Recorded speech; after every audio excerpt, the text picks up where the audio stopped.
From chefs who served literal garbage to Gordon Ramsay. Mate, what's wrong with it? It tastes like gunk. To contestants who collapsed from exhaustion in the middle of service. Aaron! Oh, shit. He's a medic. Right behind. Medic! Guys, give him room. Aaron just kind of fainted. These are the times when Hell's Kitchen went horribly wrong. Starting with the chef whose signature dish made Gordon Ramsay physically ill.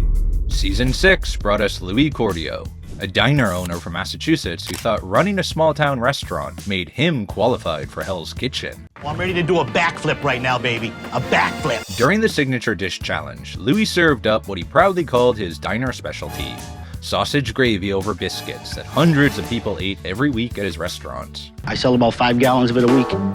Gallons? What, you serve it to pigs? No, actually, I own a diner. When Gordon tasted it, he immediately spat it out. Mate, What's wrong with it? what's wrong with it? It tastes like gunk.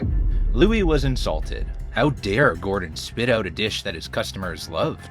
He actually had the nerve to be offended that Gordon Ramsay found his food inedible. Louis made Gordon vomit with bad food, but the next chef accidentally served something far more disturbing that left everyone searching in horror. Season 4 featured one of the most disgusting accidents in Hell's Kitchen history. During the 20 ingredients challenge, the red team was working together with great communication. Here's a veal chop. Do Italian style, make it nice, yeah? I got a pot on this soy for the fran. I'm gonna get some butter on and melt it for my sauce. Then disaster struck. Matt Sigel cut himself really badly while preparing his dish. And we're not talking about a small nick. I just took off the tip of my finger. Oh my God. We have a bad cut. I took off the tip. When Gordon learned what happened, he immediately sent Matt to see a medic. In the back store, Matt got his thumb bandaged up. Damn, like now we're one down, we still gotta make that dish. But here's where things got truly horrifying. They couldn't find the fingertip. You've still got 9 left. I know, chef. The entire red team started searching frantically for the missing fingertip piece. Everyone was terrified if it had ended up in someone's dish. You just turned it into a 21-item challenge. Finger patetta. Despite the injury and the missing fingertip, Matt made a heroic return. I'm in so much pain with my thumb, but I don't want to lose the challenge because of me. During judging, Matt went up against Jen with his pan-roasted quail, and Gordon found it weird. It's really weird. You should have checked and pulled out the liver because it's tainted the flavor of the quail. Chef. What a shame. Matt lost the round, but despite that, the red team won the challenge. The fingertip was never shown on camera being recovered. To this day, fans still joke about whether it ended up in someone's dish. Matt may have served up his fingertip, but the next chef's mistake revealed a complete lack of basic science knowledge that left Gordon absolutely stunned. Season 1's Wendy Liu delivered one of the most baffling statements in Hell's Kitchen history during dinner service. Wendy began on the appetizer station, tasked with cooking spaghetti for the lobster spaghetti dish. Every table that leaves this kitchen, you treat as a critic. Yes. Is that clear, yes? But there was a problem. The water wasn't boiling. When Gordon noticed the delay, he asked Wendy about it. That's when she revealed something that left Gordon completely stunned. Did you top it up with cold water? Yes, chef. Why did you put cold water in there? I thought cold water was supposed to boil faster than hot water. Gordon's face said everything. He couldn't believe what he just heard. This was a fundamental misunderstanding of basic science that any person should know. Hot water boils faster because it's already heated. When Wendy's lobster spaghetti finally went out to the critics, Melissa Clark didn't like it. Here you kind of taste like chewy lobster and then tomatoes and it doesn't come together. Wendy was eventually eliminated, and Gordon was relieved to put her out of her misery. Wendy thought cold water boiled faster, but the next chef thought jarred sauce was acceptable for a signature dish. Season 14's Monique was the last person from the red team to have her dish judged during the signature dish challenge. It's called mousse pasta. Gordon asked her how she made the marinara sauce, and her answer made him spit the pasta out immediately. Tell me about the marinara sauce. I want to know how you made it. It's just from a jar. Gordon couldn't believe a chef competing for a head chef position would serve him jarred Prego as their signature dish. Who the f uses jarred tomato sauce? For Chef Ramsay, who does that? But then Monique made it worse. Instead of apologizing or accepting responsibility, She argued with Gordon. No, if you wanted it, you should have just told me. I would have did it. You came I've to got the to tell kitchen. you what I want. Yes. The other contestants couldn't believe she was trying to blame Gordon for not explicitly telling her something that should be obvious to any chef. Monique scored only 1 point out of 5. I don't think there's anything wrong with canned sauce. Unless you're from Italy and you're like born as an Italian, you're not gonna be making your sauce from scratch all the time. The red team lost the challenge 28-31, and they were punished by resetting the dining room for opening night. Monique served jarred sauce, but the next chef forgot to remove something absolutely disgusting from his dish. Season 20 was the Young Gun season, featuring the youngest contestants in Hell's Kitchen history. Matthew Francis Johnson was a food blogger who made cooking videos, and he was about to make Hell's Kitchen history for all the wrong reasons. To be able to have Chef Ramsay's stamp of approval on your work and to be his protege, it's really just like all the clout you need. During the signature dish challenge, Matthew decided to make cioppino, the dish he had when he came out to his parents. What's the day job? I make food videos like on the web, and I've seen them like the hands cooking those. So you're a hand model, but if they don't use your face, use your hands, right? The presentation looked classic and promising. Then Gordon discovered something absolutely horrifying. I'm a big lover of shrimp, Okay. but I'm not very good at eating shrimp and the sack. Oh no. Gordon was disgusted and asked why he hadn't cleaned the shrimp properly, and Matthew said he failed to notice it. I know you're now legal to drink, but were you actually drunk when you put this dish together? No, Chef. So, I'm gonna give you a 2. Thank you. This became one of the most memorable moments in Hell's Kitchen history. A contestant actually serving feces to Gordon Ramsay. Matthew may have served up poop, but the next chef faked a serious injury just to get attention and excuse her terrible performance. Season 16's Gia had a rough night during episode 3's dinner service. She was at the meat station with Aziza, and things started falling apart fast. Coming up on your right, Chef, with the lamb? Are they cooked nicely? Yes, they should be cooked nicely, Chef. She sent up lamb that was perfect when checked. Then came the disaster with the Wellingtons. After sending up her refire, Gordon was horrified to see that her Wellingtons were improperly sliced. I have never ever, in the history of Hell's Kitchen, been given a Wellington that's not even sliced. Then Gia revealed that she nearly cut her finger off while slicing the Wellingtons. Gordon immediately called for the medic and asked her to show him her cut. Stop what you're doing. Where's the cut? Where's the cut? Right here. Where? It's not there. But when Gordon examined her finger, he couldn't see any cut. There was no blood on her finger, nothing. No injury at all. Someone need a medic? No, nobody needs a medic. Gia had tried to use a fake injury as an excuse for her incompetence, showing she was willing to lie and waste everyone's time rather than take responsibility. While Gia faked an injury, the next chef served something truly dangerous to the wrong person. Season 11 brought a jaw-dropping moment during family night, starring Barret at the meat station. Are you good? It's cooked enough? It's cooked enough, right? Dude, do you need a second opinion? Yeah, second opinion. He put it back in the oven for 30 more seconds. But then he made a terrible decision. He decided to send his chicken despite knowing it was raw. For Chef James's wife, pink chicken. After that, Gordon revealed something that made Barrett's face go pale. Chef James's wife is pregnant. Oh my gosh. He's like a triple black belt in Taekwondo. This dude could probably me up right now. Barret had just served raw chicken to a pregnant woman, one of the most vulnerable people who could get seriously ill from undercooked poultry. If you think that is bad, the next chef went out of his way to tell customers what not to order. Season 8's Vinny was dedicated as an assistant maitre d' during dinner service. I'm gonna do my best for my guys in the kitchen and do whatever I possibly can, turn on the charm a little bit. He proved to be incredibly slow. He couldn't remember what tables were his, and took 30 minutes to get his first ticket to Gordon. Vinny, are you trying to sabotage your own team? No, not at all. No, understand what you're doing. Own up to it. Yes, chef. Vinny clearly wasn't taking his job seriously, and when he realized the blue team was falling behind because of him, he came up with a strategy. I'm gonna be perfectly honest with you. If you guys order sides, you're gonna be here till next Tuesday. I have zero confidence that Raj is getting out. Garnishes and sides. No sides. No sides. However, sous chef James found out what Vinny was doing. He pulled Vinny over to the pass and informed Gordon about his little plan. What I said was I'd be happy to bring him to you. Shut up! So you said they could not have sides and entrees because it would take too long. Vinny tried to explain himself, saying that even though the sides were delicious, they would take too long to leave the kitchen. But eventually, he revealed the real reason.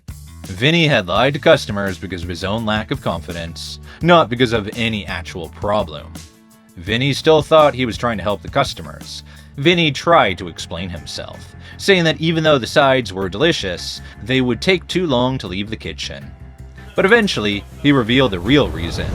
Now Captain Vinny here is telling the customers not to order sides. Vinny had lied to customers because of his own lack of confidence, not because of any actual problem. You better understand one thing. You do not decide what goes out of this kitchen. I don't know. Get out! Yes, chef. Vinny still thought he was trying to help the customers, completely missing the point that he had overstepped his authority and insulted both the kitchen and the customers.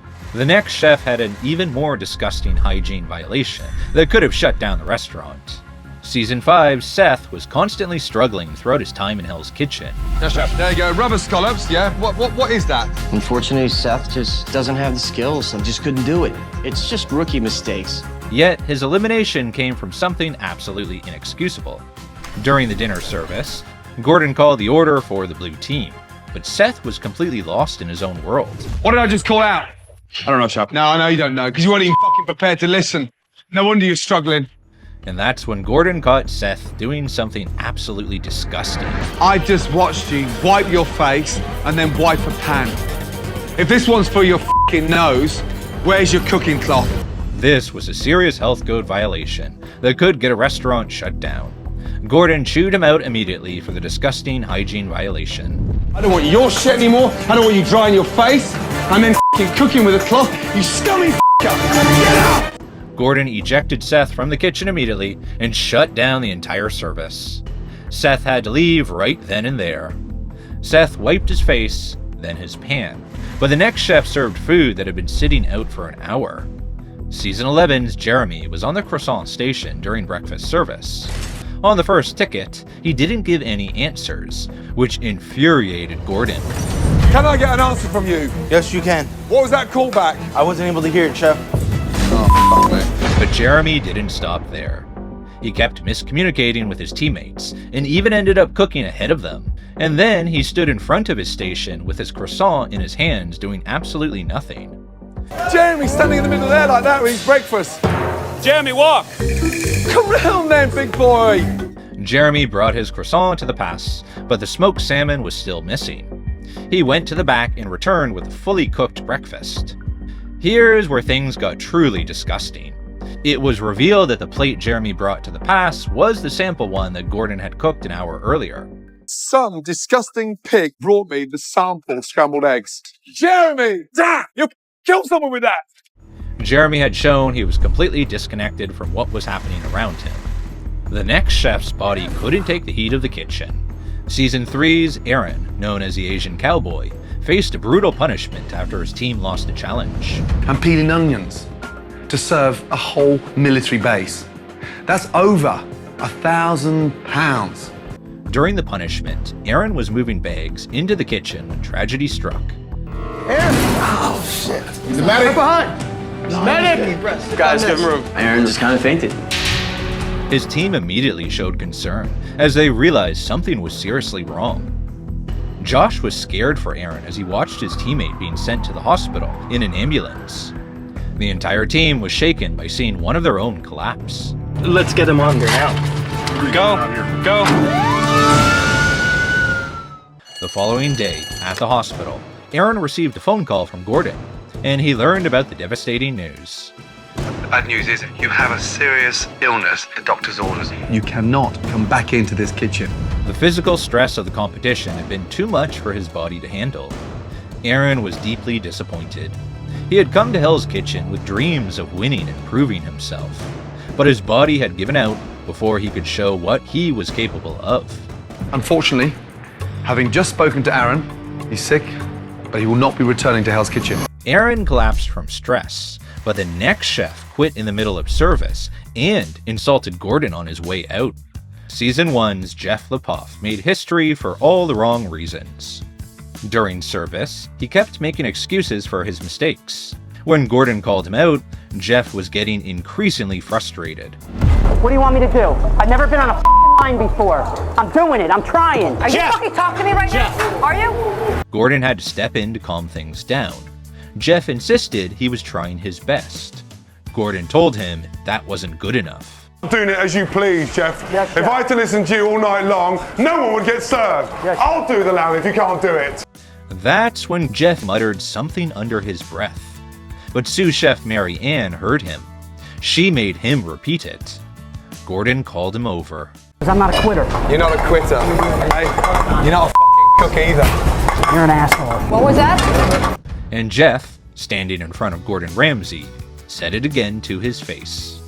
Gordon wasn't impressed. Unbelievable.